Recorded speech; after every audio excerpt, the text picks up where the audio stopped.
All right. Good morning, good afternoon, good evening, wherever you are. Welcome to the Knowledge Channel. My name is Merrick Counts, and I'm happy to have you guys here this morning, or afternoon, or evening, or wherever you are. Night. All right, let's talk about something that's been going on this channel for a little while that I want to talk about, and that is I'm going to say Google shadow bans, and I'm sorry if that's affecting you. If you comment and you don't see your comment, neither do I. I'm not blocking you. It's not because you said something offensive, because I've seen some of these, and so far they've been nothing offensive. They've just been commenting on the stuff that we've talked about. And I'm sorry, there's nothing I can do. I raised 2 tickets so far with YouTube, and I have heard exactly 0 back from them. And so I'm sorry. I'm sorry if that's you. And I'm doing what I can to fix the problem. All right, so let's get back into the news. So for all of you who are new to the channel, I release a lot of educational content. I hope that you enjoy that content. I release a little bit of fun content. I'm not very good at that, though, so hopefully you enjoyed that.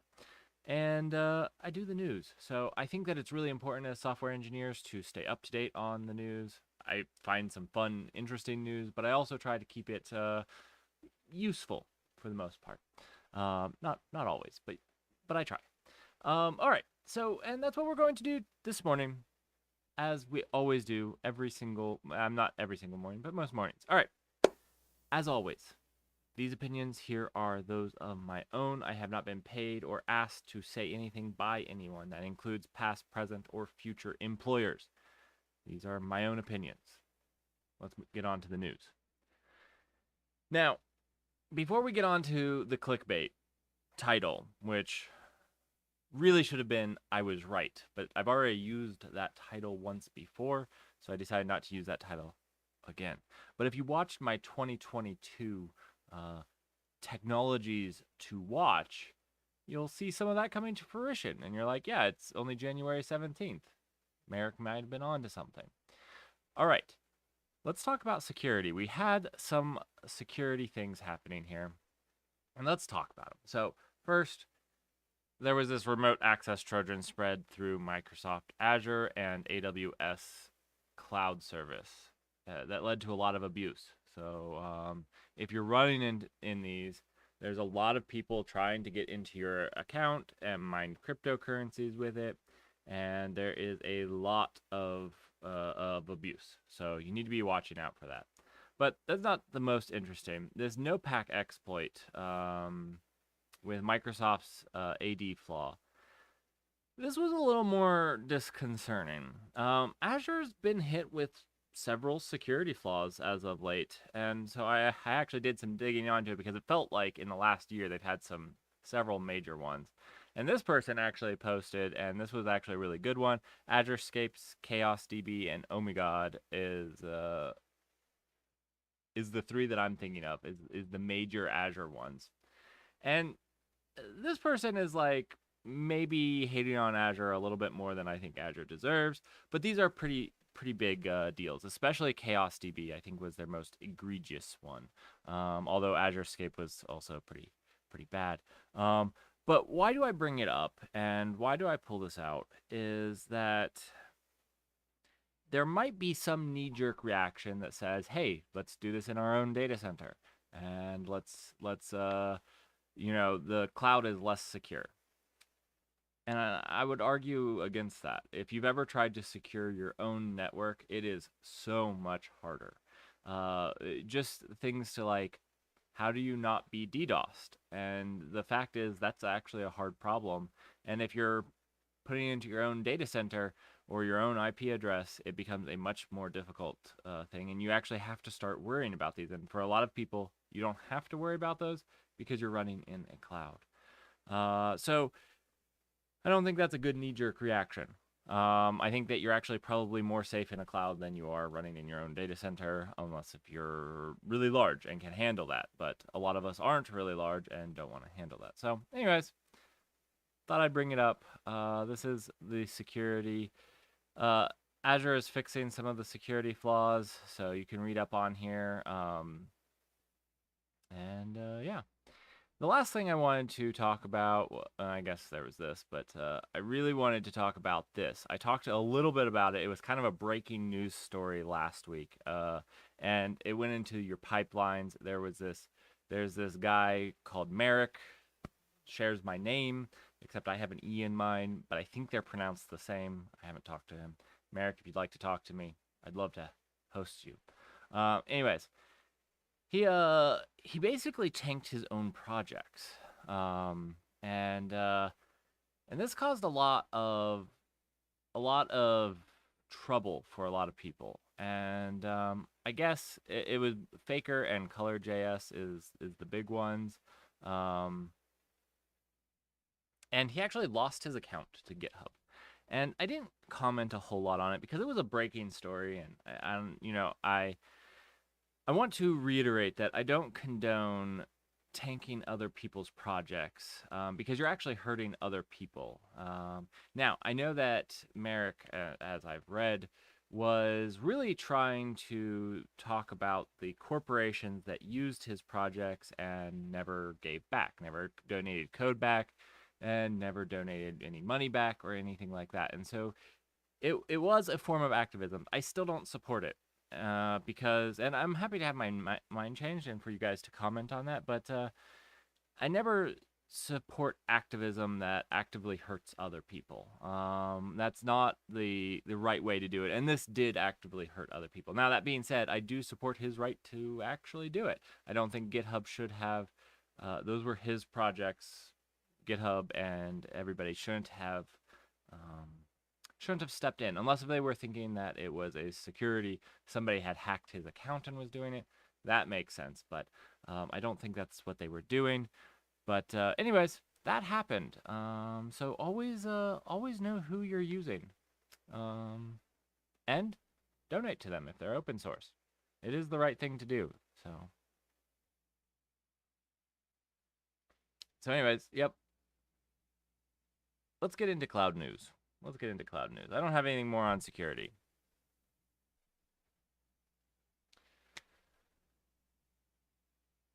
All right, so Amazon released a new simplified console for creating ECS clusters and task definition. I said new console, but a console experience. This has been egg on AWS's face for a long time. In fact, if you're talking about EKS, the best console command line tool for EKS is a open source community thing by Weaveworks, right? I think it was Weave. Correct me if I'm wrong, but it was Weave that made the EKS command line tool. So like Amazon's command line tools have sucked. So this is actually a big deal because when creating an EKS cluster is easier on using somebody else's command line, that's no bueno. That's no bueno. No good. So I'm glad to see it because their ECS and their console experience in general has just been rough, very rough. So yeah. All right, this was what had the AWS glue jobs, is what had the security flaw in it. Interestingly enough, we can jump back to here. Flawed stem from an exploitable AWS glue feature. So yeah, interesting note and interesting feature. But anyways, auto scaling in AWS glue job is now in preview, so you should be able to auto scale your glue jobs if you're using glue jobs. So that's good as long as you're aware of the vulnerability. I think it's patched though. I do believe that it's patched. Don't take my word for that. If you use glue jobs, you should validate that. All right, let's talk about GCP. I found this. This was one of the things that they were doing. So if you're looking to learn, looking to pad that resume, there is some free education for Google Cloud. I'm going to put this at the top. So if you're wanting to learn, wanting to get better at GCP, here's some free education. So I think it's probably well worth it. I actually might look at it myself just to learn more about different aspects of it. I find that I learn very specific aspects of each of the clouds, and I lack some of more general understanding of the clouds, and so this is probably good for a lot of people. That being said, they also released megatrends. This was in their technical engineering. What's new?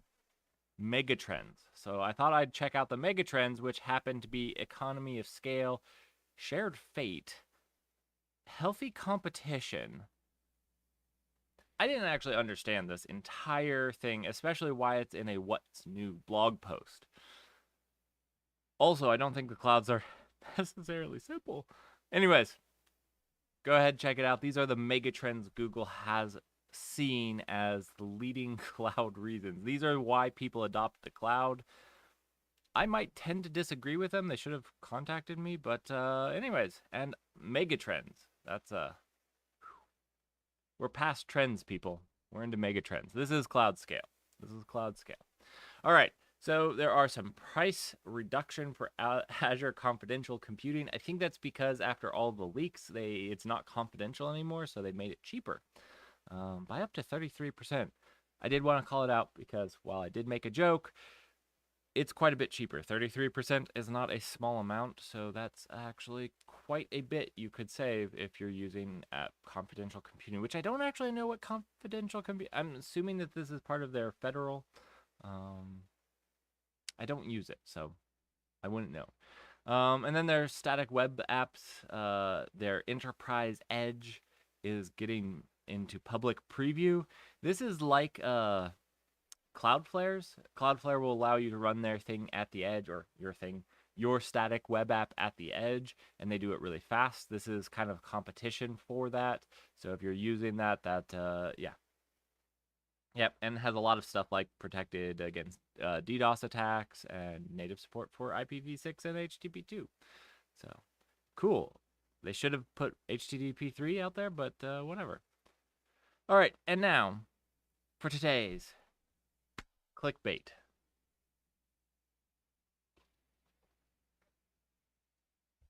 Is everyone ready for this? I hope so.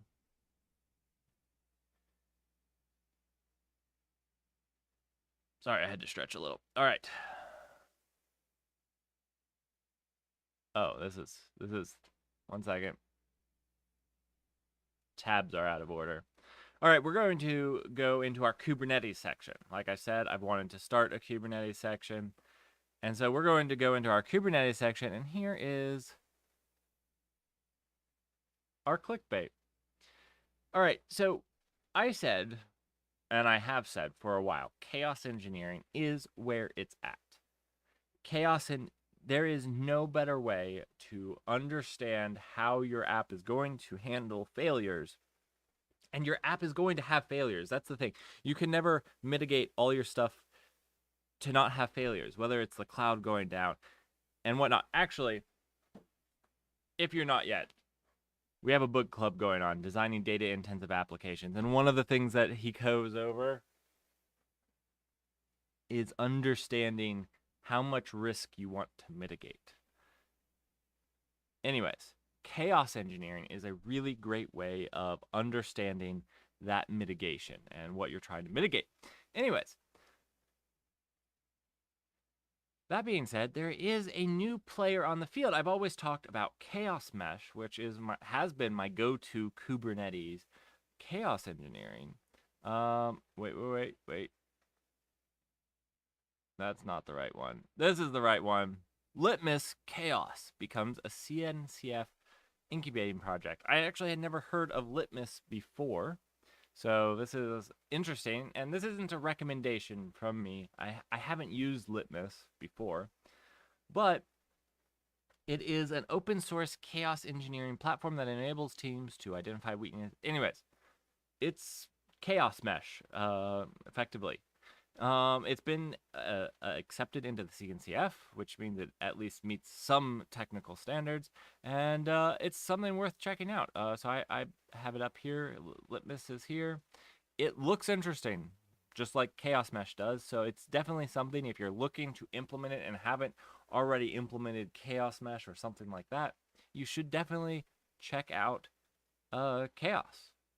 Litmus, yeah, which has a chaos control plane, which is cool.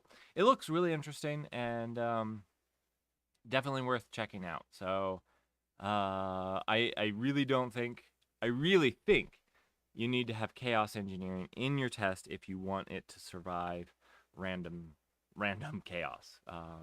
So anyways, check it out. I'm very excited about it.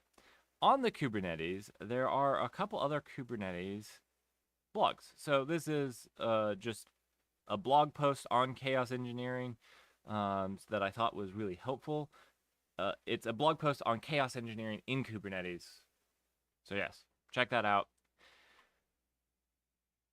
But here is another one that is just about a cost challenge waiting to happen. If anybody's ever run in Kubernetes and tried to actually do like cost per user, average cost per user or whatnot, it can be difficult. And so this is actually, I thought it was a really good blog. Not our engineering blog of the week. Not the engineering blog of the week, but it's a really good blog and part of Cloud News. So there you go. And our last Cloud News, Kubernetes news is Kubernetes adoption up, serverless down, per a developer survey. Now, I actually think that this is really interesting. Just this week at work, I was saying that I thought serverless was struggling and I didn't see a whole lot of adoption. And we were talking about some of the reasons why that might be. And one of my points was, and you can see this point being made in several of my videos, is I don't actually think you save on complexity with a serverless route.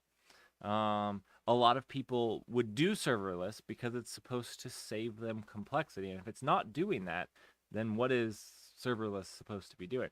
Now, I think there are some very good uses of serverless. But you have to understand the trade-offs between them, and you have to understand what serverless brings. And so this was actually news to my ears. I only saw this yesterday. And yeah, it kind of relates what I've been seeing. Serverless isn't that big of a deal anymore. Yeah, so there you go. There's our cloud news. I hope. Let me know. Is that what you guys see? Does that line up with your guys' feeling? Do you disagree? Do you think serverless is the only way to go? I'm completely wrong, full of crap. Let me know. Leave a comment. If Google bans your comment, join my Discord and post your comment there, just so that we can all see your comment. Please no swearing. I don't cuss at you. But I like critical feedback. All right, so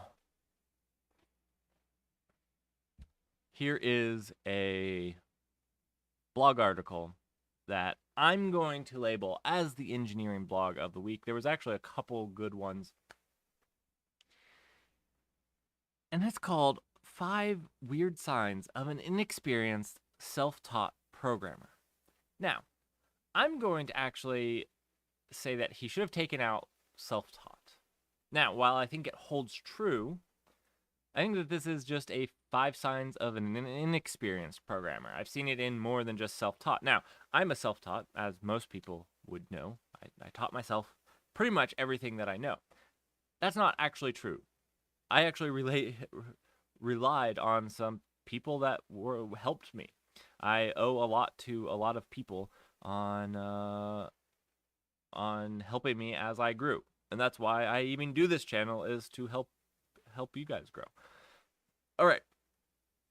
But I found it really interesting. I find this of a lot of inexperienced software engineers. They don't pick the right tool. They choose a tech stack that they're familiar with. And there's 2 problems with this. One, you're never going to grow. You're never going to use another tech stack if you always rely on the other one. So if you are inexperienced, I encourage you to learn another tech stack or learn some other techs, because it helps you realize how there's different tools and they solve the problem differently. I learned Haskell not because I ever thought that I would use it in production. I learned it because it helped me write better code in other languages. It helped me see different ideas. And so it's really important. They have an attitude of just making it work. I still have this attitude. I'm not sure that this is a bad one. I'm going to argue on number 2. I still have the attitude. Maybe that's a self-taught programmer thing. Maybe I'm inexperienced. I don't know. I get some of the points, and they're good points. And I don't do these, but I still have an attitude of making it work. So, I don't know. Writing duplicate code, inexperienced programmer. I would say the next level of inexperience with writing duplicate code is actually over breaking their code up, which I know sound sometimes copying and pasting one thing is better than making your code overly complicated when it didn't need to be. Generally, copying and pasting is bad. I get it. But there is like another level. I have seen some code that is so complicated to save copy and pasting one line of code. And it was like, wait a second. It was just one line. I get it. If you have to make an update, you got to make it in 2 places. But they added like 3 pages, 300 lines of code just to avoid that. Anyways, not a standard thing, but yes. Anyways. Yes, this is writing duplicate code is definitely a sign of an inexperienced engineer. They don't do any unit tests. Again, inexperienced engineer. Maybe self-taught. I don't know that I've seen that anymore. You know why I say inexperienced? You write unit tests after you've had a failure in production that could have been caught by a unit test, and then you see the value of that. They run after the most hyped technology. That's me. Okay, so I'm guilty of this. I'm inexperienced. I love hype. Yes, I do. Let's move on. This is actually really great, though. I recommend checking it out. And if you see somebody that's making a lot of these mistakes, maybe you can help them. Yeah. All right. As you guys know, I am a huge fan of the right to repair. This is Microsoft seems to be adopting the right to repair and posted its own repair video for its Surface laptop. So that was really cool. So yeah, that's cool. Both Microsoft and Valve with their Steam Deck seem to be adopting this